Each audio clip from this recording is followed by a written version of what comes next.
Yes, I know it's a different title, but it's the same stuff. I just sort of was playing around with things. Because the more I thought about this topic, the more I realized that challenging behavior is just one of the obstacles as we go along with this. Some are research-based, some are professional-based, some are service-based.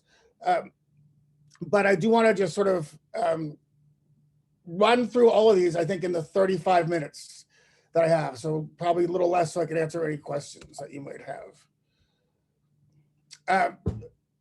I just start with the basics, which unfortunately sometimes aren't the basics. I do want to point out that employment is more about, it's about more than the actual job. In fact, the job task is usually the easiest part of employment for individuals on the spectrum. You know, when we do our transition programs, we tend to focus on what the job task might be, whether it's sorting, collating, assembling, filing, this. You know, most of the individuals I worked with through my career, almost all very challenged, could learn the task on the job. What they had difficulty learning the job was endurance, being able to work for a long period of time. Rate of production, they had difficulty learning to do on the job. Social skills, they had difficulty learning on, like all of that stuff is critical to employment success, but we tend to focus on the easiest part of the job. Everyone is capable of being employed. Whether or not everybody wants to be employed is another story. I do, you know, I have to believe this. Like once I start labeling someone as quote unquote not employable, like then they're not employable. Like it becomes a self-fulfilling prophecy. So I have to believe that everybody's capable of being employed. But I have worked with people who I really think just didn't want to work. That, you know, it was nothing that, and I know typical people who really just don't want to work. So it's nothing related to autism at all, but everybody can do this. One of the truisms, I think, is that the potential for a person on the spectrum to be employed is often limited more by our imagination than it is by any skill deficit. Like we're the ones not thinking big enough. We're the ones that aren't looking at all the possibilities. We're the ones who are saying, well, no, he really can't do that, or he shouldn't do that, or that's too dangerous, or that's too, like, as opposed to saying, why can't he do that? And going out and trying stuff. The students and adults I've worked with never failed to amaze me at what they could do when given a chance, especially out in the community at a job, because, you know, a job makes sense at a job. It doesn't make sense in your classroom.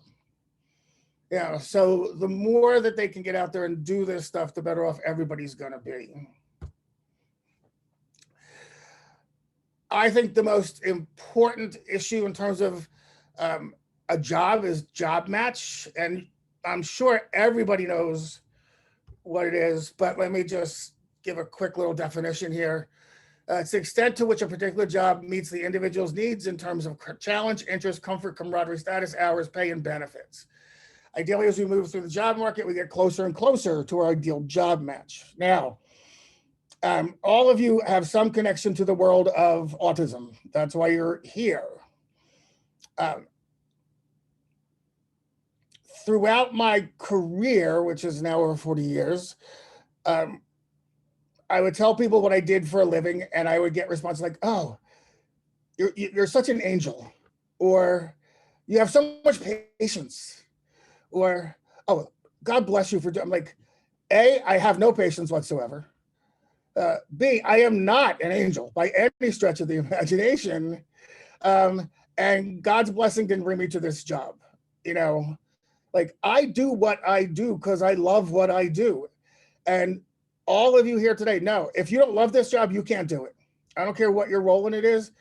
You have to love this, because there's no way I can pay you enough to get bit, to get hit, to get urinated on, to have to do toilet training with a 16-year-old, to do all of this stuff. You know, you have to love. I have tremendous job match. You know, that's how I was, and this is the only thing I've ever done with my adult life.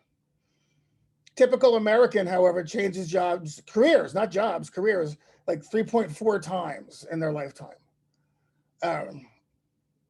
That's because they don't have that level of job satisfaction.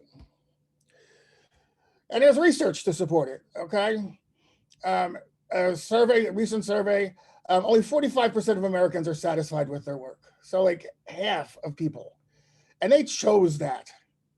They chose to be in that field. So I have to go out of my way to consider what this person wants if they can't particularly tell me.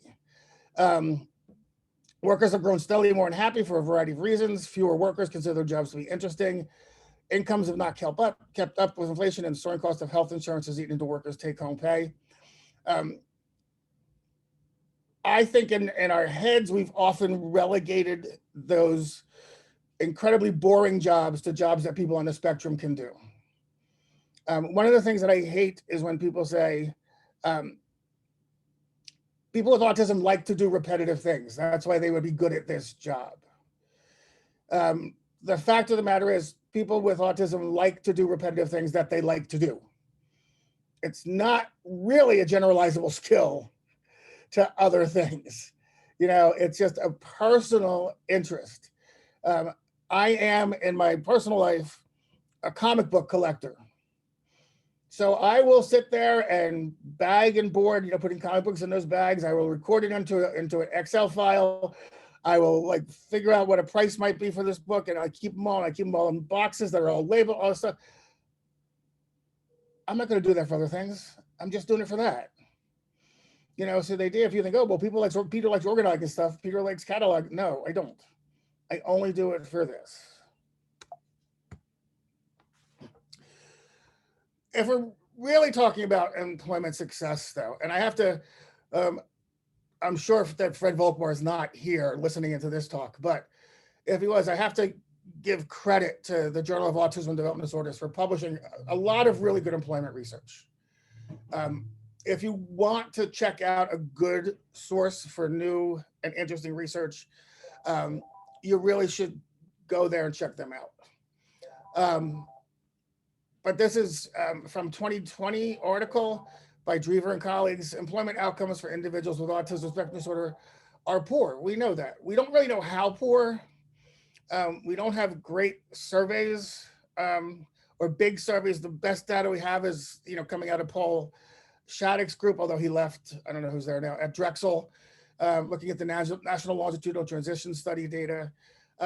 Estimates are somewhere between 50 and 75% of people with autism are unemployed. If you add underemployed to that, it can go up to 90%, but in many ways, those are estimates. But there's limited understanding how best to support folks. And I think part of that has to do with, in 1980, we got this wonderful new law called the Americans with Disabilities Act. And it has done wonders in terms of a culture change in society. You now can't go anywhere without seeing curb cuts and handicap parking spaces and handicap bathroom stalls and Braille on the numbers for hotel room doors and all of this stuff. We've gotten really good at understanding what accommodations are for people who have physical challenges. We have failed to understand what accommodations are for people who have neurological or mental health challenges. And then add to that diversity of the challenge, and it becomes a pretty complicated issue. If someone is a wheelchair user, the supports that they will need, the accommodations, are pretty much the same for most any wheelchair user. If someone is on the autism spectrum, the accommodations they're going to be different than someone else on the spectrum. It's not this general, this is what they need, this is what they do. In this study, they looked across Australia and Sweden. Sweden's probably not the best because they're very focused on employment, but that's okay. What they found was three themes came out of this, which is knowledge and understanding of ASD, the work environment, and job match. That those were the three important characteristics, the three important considerations in employment for someone on the spectrum. And knowledge and understanding was that of the employer. How much do they understand what ASD is in the life of this particular person. And then setting up the work environment to actually decrease the challenges and increase the possibilities for this person. My favorite failure, I guess, was a young woman who we got working at a small but very busy factory, who got fired because one day she broke into the boss's office to change the music on the radio. Bosses don't like if you break into their office, but she didn't like the music and thought that she had the right to go change it. So that was sort of the end of where she was. A bigger challenge, though, is that we don't have good systems research on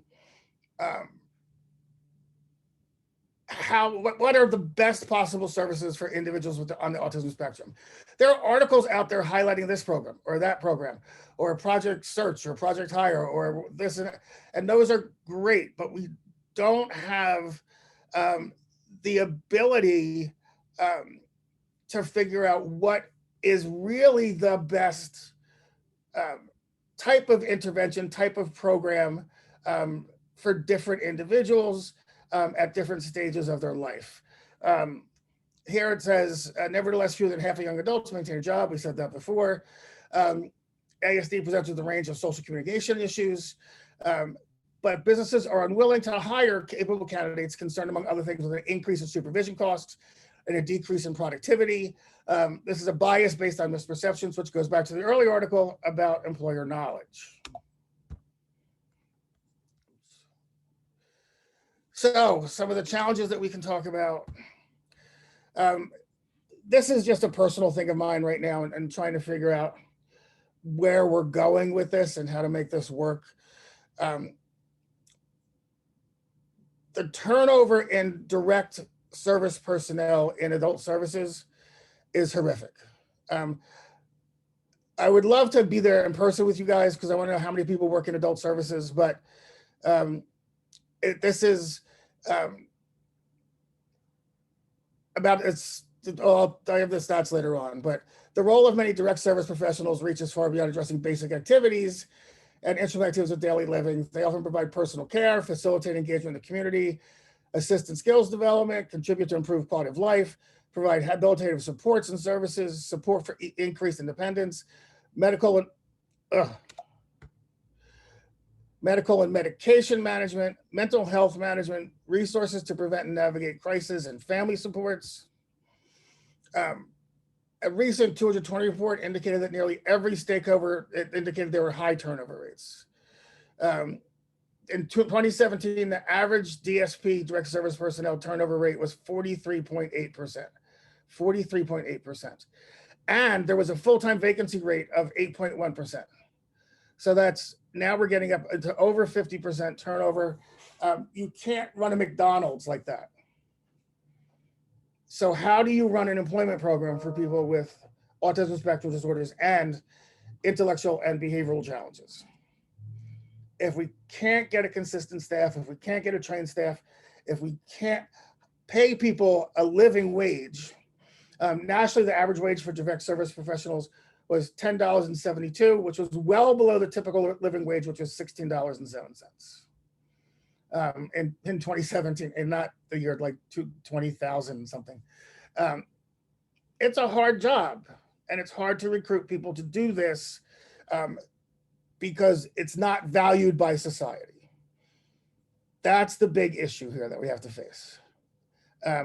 We are not well paid because we're not highly valued by society. Hang on, I didn't mean to do that.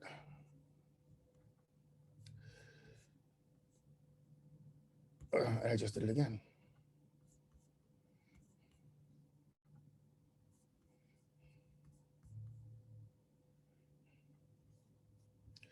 You would think a year and a half into the pandemic, I'd be much more proficient at this, right? But apparently not. There we go.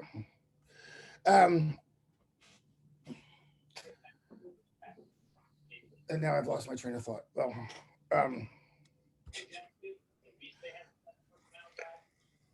when I wanted to do this talk, I really did want to talk about, challenging behavior. It says CBI here, but it's really employment. This is a graphic that I borrowed from the Autism Partnership. I just like it because it shows a number of the ongoing challenges, inattention, aggression, self-stimulation. I don't like the fact that they use the term self-stimulation. I much prefer stereotypy. Self-stimulation tends to identify a function. It assumes that there's an automatic reinforcement function when it may not be that. Sensory issues, rigidities, and so on. My administrative assistant just sits outside of my office.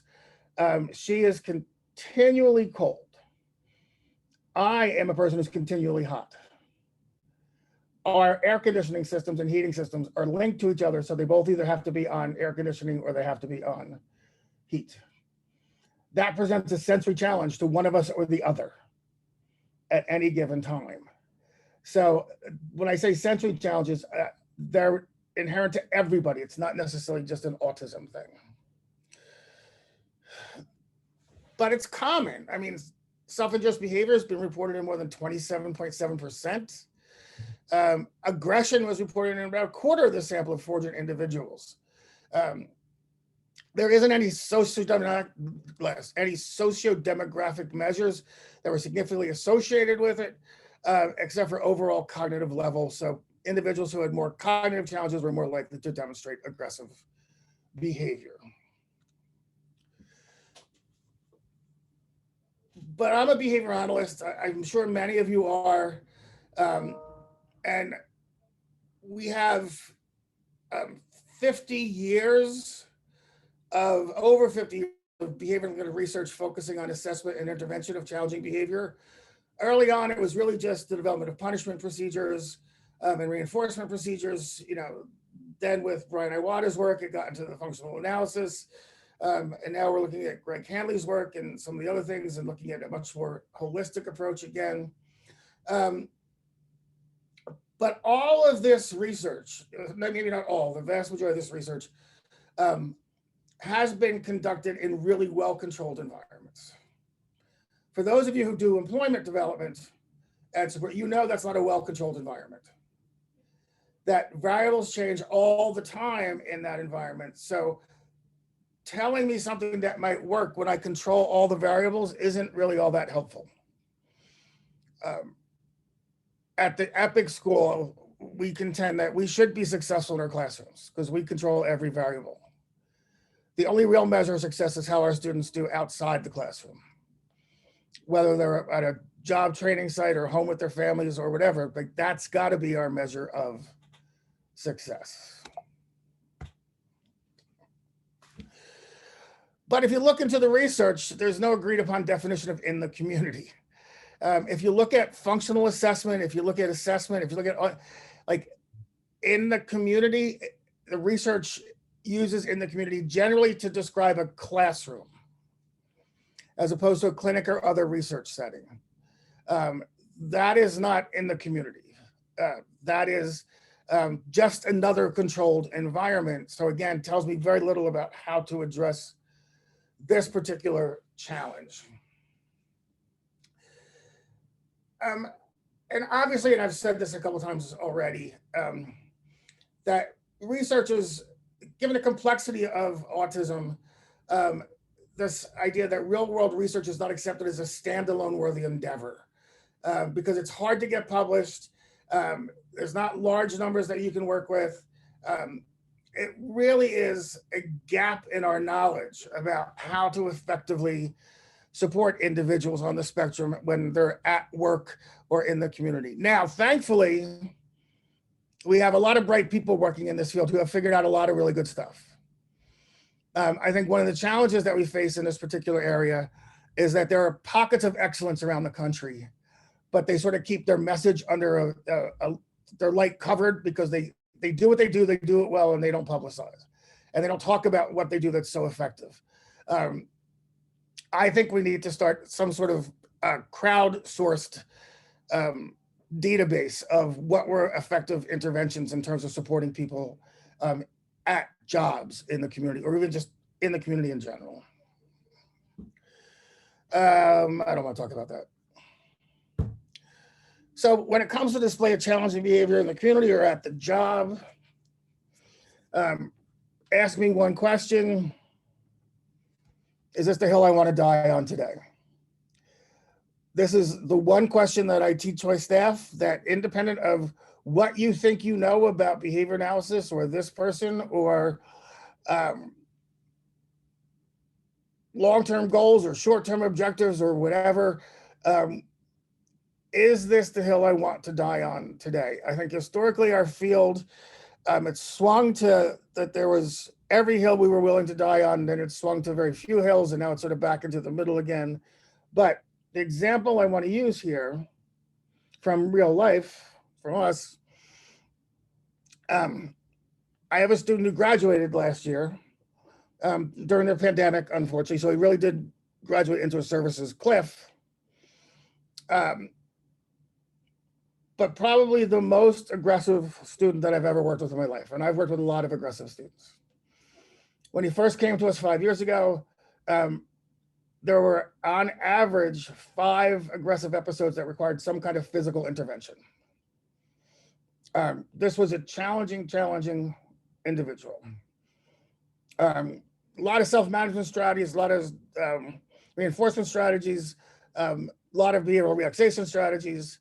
2 years later, like, he's out in the community, but he still has this potential to engage in pretty aggressive behavior. So his staff are with him at the grocery store, and he starts to engage in precursor behaviors, these behavioral indicators that he's going to engage in aggression. They have 3 options at that point. If they have a good, positive working relationship with this student or this adult, they can continue doing what they're doing and work through the challenging episode. We would call it escape, extinction, and behavior analysis. But because they're confident this person trusts them, this person likes them, that he's just a little bit upset, they don't want to push it, so they're going to go through this. And that may be right. If the staff person doesn't have that level of positive relationship, if they are at the beginning of the shopping trip and there are like 20 more items they were supposed to get,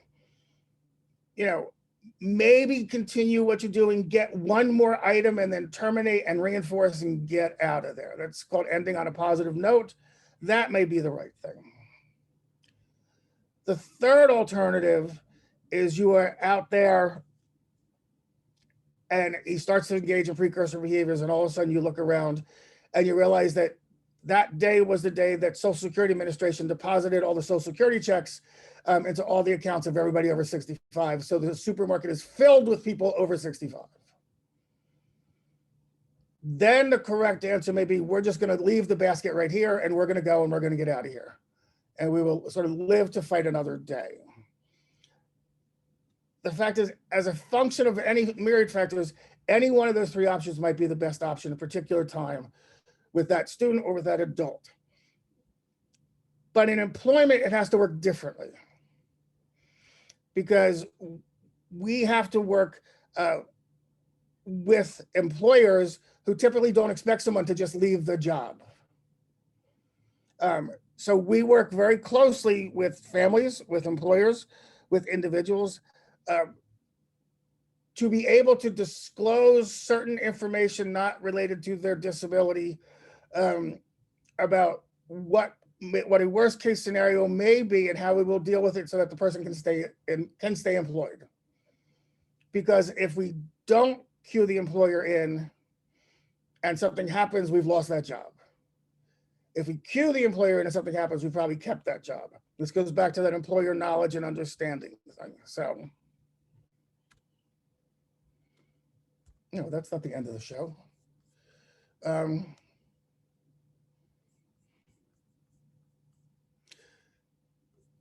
don't know where the rest of them is. Anyway, I guess since I have the wrong presentation, why don't I see if there's any questions for the next 10 minutes and we can talk about that, okay? Anyone has any questions, feel free to click the reactions button down at the bottom of your screen and then raise your hand if you want to ask them. live. If you want, please use the chat. Please ask anything.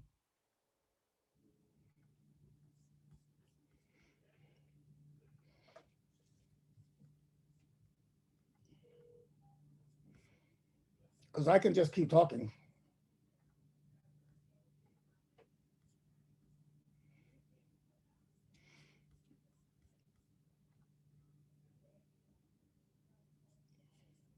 I can't believe you have no questions. Like, okay, well, and let me tell you some more things that we're doing here then. The pandemic really, really, really hurt programs like ours, and probably hurt programs like yours. In New Jersey, adult programs were hit the hardest, and just now are starting to open up. As a school program, we've been able to open up for about 6 months now on a limited basis. Could you give a real life example of those three options playing out in the employment scenario? And then you mentioned endurance is a challenge. How do you improve endurance? And then thank you. What areas? Okay, let me start with the endurance challenge. Our goal with everybody is to look at 45 minutes of engaged behavior on the job. So we will like start with just like 5 minutes, and we go to 10 minutes, and we go to 15. Very simple shaping sort of procedures, building up time on task. But one of the things that we do that may be a little different is we do the job for the task for 45 minutes ourselves before we try to teach it. Yeah, Job Accommodation Network is freaking awesome. I highly recommend it if people don't know about it. The reason that we do this for 45 minutes first is because if it's a new motor movement, it may be uncomfortable by the time you get to 20 minutes. It may be uncomfortable by the time you get to 10 minutes sometimes. So we want to know, like, where is this level going to be? That we need to understand that there may be some level of frustration, there may be a little level of difficulty, and what do we need to even avoid that? So that's how we will build this endurance up. We also want to look at rate of production. Those are the two skills that are generalizable. So if you can produce at a certain rate and you can maintain work for 45 minutes, I think that's where you want to be to do that. What type of transition assessment would you recommend? I'm faculty at Endicott, adjunct faculty at Endicott, and one of my students just did a whole transition assessment evaluation. The easy answer is there's not a lot of good ones out there. We tend to do in vivo. We tend to just figure out like what we need to do. But what we've also started to do with our students, and we're opening our adult program in September, we do 3-year plans and 5-year plans. So we will sit down with individuals and say, with their parents and with anybody else, and say, where do you see them in 5 years? He's 15. Where is he going to be at 20? Or he's 25. Where do you see him at 30? Okay, so we want to get this vision of where we're going so that we know what we're supposed to be addressing in terms of targets for intervention along the way, as opposed to just looking at some VB map and filling in more blanks, or even some AFLs, which is a nice group of skills.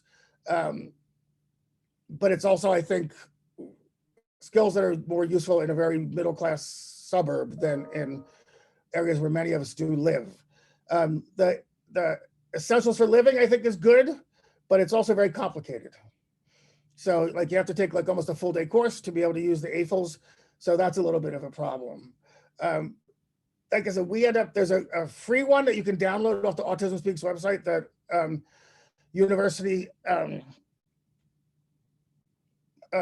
Virginia Commonwealth University and I put together, and it's free. It's actually very user-friendly, so you can check that one out. How do you continue a conversation with an employer who's resistant to having a student at the workplace or work-based learning opportunity? If an employer doesn't want a student, it'll never be a good match. That's absolutely true. But also, one of the things I learned, the best thing I ever did for my career working with individuals on the spectrum in employment settings, was I started what's known as a business advisory council, where I recruited like 12, 13 local business leaders who met with me on a monthly basis and taught me the business to autism dictionary. They taught me how to translate what I knew into more business terms. There's a huge difference between business and what we do in the human services field. The joke I make about it is if a business has a problem, they fix the problem. If it didn't work, they fix it again.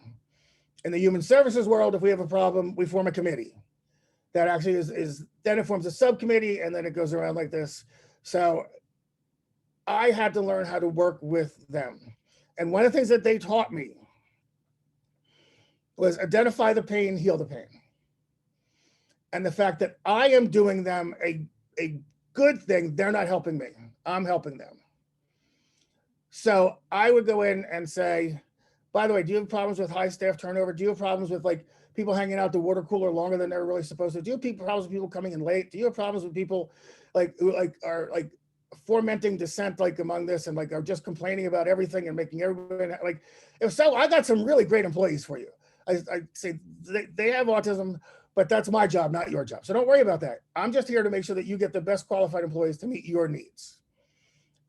And once I switched that headset, and this was when I shifted a large day hab to a supported employment program, did a whole systems change thing. I went from 5% employment to about 90% employment. Now I have to say, wasn't 90%, everybody's working 40 hours a week. You know, some people worked 5 hours a week, some people work 25 hours, a big range of people. But once I made that shift, I was able to then, well, what happened was my father was a salesman all his life and I swore I was never going to be a salesman and I became a salesman. But what I was selling was competence. What I was selling was problem solving, that I was there to help you, you're not there to help me. The other thing my business advisory council could do was get me into doors that I couldn't get in myself. It's easy to get jobs for people in mom and pop shops. Okay, so if you can work directly with the boss, with the head person, it's almost a given if you can just get to talk to them. It's changed a lot with COVID, but it'll get back to normal again. We had somebody working at DSW, and it took us about 6 months of attempts to connect with someone who could make a decision in order to get this person. And it was a perfect place. It was like the greatest job. Like this person loved fashion. This was all they were good. Like if you've ever been to DSW, people like pull shoes out and then just leave them laying around. But she had to go around and she had to collect all the shoes and all of this stuff. And it was like phenomenal, like job, but 11 months, like we had to work to get in that door. If I had a business advisory council that had some connections there, I probably could have gotten in a month and it would have been much better. So what type of vocational work sites do you have for your participants in the community? We have every kind imaginable. Like we do not limit, like we tell our parents, we tell staff, like if you find someplace that might have a job, don't make a decision about it. Don't say, oh, our students can do that or my son can't do it. Like let us figure that out. Because like I said, most people don't have the imagination to figure out how to do it. And I'm sure customized employment, everybody knows about customized employment where you can go in and you can create a job for someone that never existed before. Okay, and that's because most businesses now, or much of the economy is not a production economy. Okay, it's a service economy. Service economy, you don't produce much of anything except a lot of paperwork or computer work. The best example I can give you that of an adult on the spectrum, I went into it, my business advisory council got me into this one business, high tech, everybody dressed up in suits and ties and the women in business suits. And everybody's on computers and everybody's on phone. And as I'm watching, I see them doing about this one paperwork task about 10 minutes out of every hour. And after being there for an hour, the boss came over and said, well, you can see like it's a highly social job and it's high demand. And like, I don't think anybody on the spectrum. I said, wait a minute, like your people are all on the phone and computer for like 50 minutes an hour. He said, yeah, that's right. That's how And I said, but they're doing this 10 minutes of paperwork. And he said, oh, well, that's essential because it has to document what. I said, suppose I could give you someone who could just do that paperwork. And that would free up all your other employees to be on their phone for 60 minutes an hour. And that's where you really make your money. Like, let us handle this. And we can do that. It started out one individual working 3 days a week for 2 hours a day. 12 months later, he was full-time because he was in a job that they didn't even know they had. So that's the beauty of looking at things from that perspective, and why we never let anybody tell us that, well, there's no jobs there. People with autism can't do that. It's really, really difficult.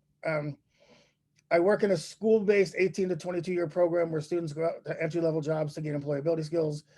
Do you have any suggestions for locating and taming more career-oriented jobs? I really, again, I'm going to advocate for the Business Advisory Council idea. I just met with a couple of people in the state legislature saying that the state should do a statewide Business Advisory Council, and then one in each county to help us find jobs. You know, because they're out there. We just have to find them. That's all. Do you have recommendations of job sites that are safer for students that have the potential for aggressive behaviors in the community? A lot of what we do initially with our aggressive individuals comes down to a lot of data analysis. So we will look at, okay, he's aggressive, but is he more aggressive on Tuesday than he is on Thursday? Is he more aggressive in the morning than he is in the afternoon? Is he more aggressive with these particular staff or not? And then we find what we just call the sweet spot. Like, what is that time where he's less likely to be aggressive? And that's where we will start going out. And we have a number of places that we work with. Again, COVID's sort of screwed that up right now, but we'll get back to it. Where we have a lot of space to work with this individual so that they're not working in a line of 5 people who can be accidentally injured if he gets upset. You know, where they're with, you know, the necessary staff in the right area. And we start very slowly. Maybe we're only going to go in that first day for 15 minutes and do this. And then we're going to go to Burger King because we're going to make like going to work the best thing in life for you. And then maybe the next time we go for 20 minutes. And then again, like there's some big payoff at the end of this. But that's how we will then build it up. We also work with employers to set up those conditions under which aggression is less likely to occur. We have individuals who now listen to music on their iPhone when they're working, even though other employees don't do that. But if they're listening to the music that they prefer, they're less likely to be aggressive, they're more productive. So we can convince that that's a reasonable accommodation to make for this particular individual. I won't say that I've never had a bad experience, because I have. That's just ridiculous. Yeah, Marshall's actually is very good. Almost every company out there, major company, has a policy somewhere in their board history for allowing people with developmental disabilities to volunteer, to train as job sites, and to even employ people with disabilities. Like there's a big federal push for the employment with disabilities. The federal government, by the way, is supposed to have a workforce that is 12% people with disabilities. It's in the law. Like they have never, ever, ever come close to meeting that. So that's a resource that we're going to have to look at. Do you have any assessment that you can recommend aside from the AFLs and the for highly impaired middle high school students? You know, it's old, and it's not really an assessment. But I still go back to it. You can buy it on Amazon. It's the Syracuse curriculum. I think it was last updated, I don't know, late 80s, early 90s, maybe later than that. But it just talks about like the right questions still. By the time it stopped getting updated, it had been through like 13 printings and updates. It's like $30, so you're not spending a whole lot of money. I definitely think that's worth investing your money in. Paul Wayman's curriculum guide on functional curriculum is really good. Same idea. It's not an assessment, but I think it'll give you really good curriculum ideas about what can and should be targeted for individuals with more significant challenges. Yeah, I'll give you a list. When I do the slides and send them in, I'll put the rest of the presentation, apparently. I'll give you a list of these, okay? I'll talk to my grad student, see if I can't just send out a copy of her analysis so you can have them, okay? I'm going to jump in really quick and say that there are about 7 minutes to the panel. So if anybody needs to take a break, please jump off and take a break and then join the panel for the end of the conference. But I will stick around, and Dr. Gerhardt may stick around and answer any questions that anybody else still has. Yeah, I also run an 18 to 23-year-old program, and then COVID has not helped. Yeah, it screwed everything up. I mean, it really did on every level. But any ideas or experience in getting work-based learning opportunities in union-based companies like Stop and Shop?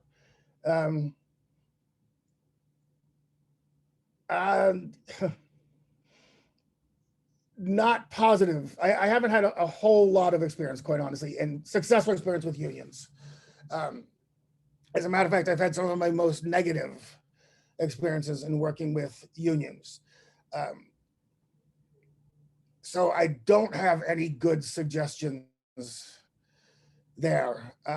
But I think, like, I'm a strong union person, but unions are a roadblock to hiring our students and our adults. So that's a problem that we need to figure out how to address this sometime.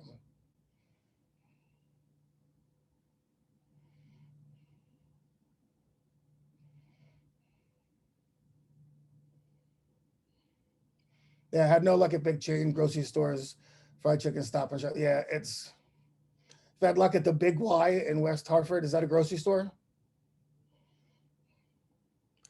You know, some places it depends too. Like there's a shop right by me because it's independently owned. And the people who own it are very community minded, that they do a lot of stuff for the disability community. And we've done some work with that. So that's really helpful. It's really when you get like into more that one person owns 12 shop rates that it becomes more of a problem to try and get in there. I think one of the challenges, just to throw this out as like the last thing, I don't know, New Jersey doesn't have a commensurate wage anymore. So we used to be able to say, well, you know, he works at half the rate of your other workers, like, and your other workers make $15 an hour, pay him $7.50 and we'll be all, we can't do that anymore. And it's really hard to convince, it's becoming hard. New Jersey isn't at a $15 minimum wage yet. We're about a 12.90, I think. It's a big number for an employer to accept that I'm going to pay you $15 an hour, but your production may not be equal to what my other workers are getting. So that's like the unforeseen consequences of, you know, two good things. Good to have the minimum wage at $15, and it's, you know, the commensurate wage law was what kept supported workshops available. But